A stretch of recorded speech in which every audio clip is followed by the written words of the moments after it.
Ma'am, new নম্বর। হ্যাঁ ma'am, হ্যাঁ। প্রথমে আমি 2 আর 2 দিয়ে একটা পাখি বানিয়ে ফেলি। এই তো আমারটা হয়ে গেল আমারটা। হ্যাঁ, আমারও বানাতে হবে, তাড়াতাড়ি করি। আমি খরগোশ বানিয়ে ফেলি। আমারটা হয়ে গেল। এই দেখেন ম্যাম, অনেক সুন্দর সাব্বির। ইয়েস, দেখিস আমি জিতবো। বাচ্চারা, তোমাদের এই নম্বরটা দিয়ে পেন্টিং আঁকাতে হবে। ওকে, কি আঁকাবো এখন কিছু বুঝতেছি না। এই নম্বরে আঁকে দেই।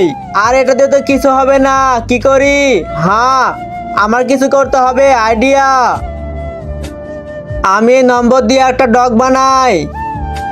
তার আগে তুমি কি ফ্রি ফায়ারকে ভালোবাসো নাকি তোমার মা বাবাকে? যদি তোমার মা বাবাকে ভালোবাসো তাহলে ভিডিওতে একটি লাইক করে চ্যানেলটি সাবস্ক্রাইব করে দাও। লাইক সাবস্ক্রাইব না করলে আমি ধরে নেব তুমি তোমার মা বাবাকে ভালোবাসো না। আর কমেন্টে 1 না 2 লিখে যাবে। এই তো অনেক সুন্দর হচ্ছে। আর আমার পেন্টিং হয়ে গেল। আরে বাহ সাদিয়া।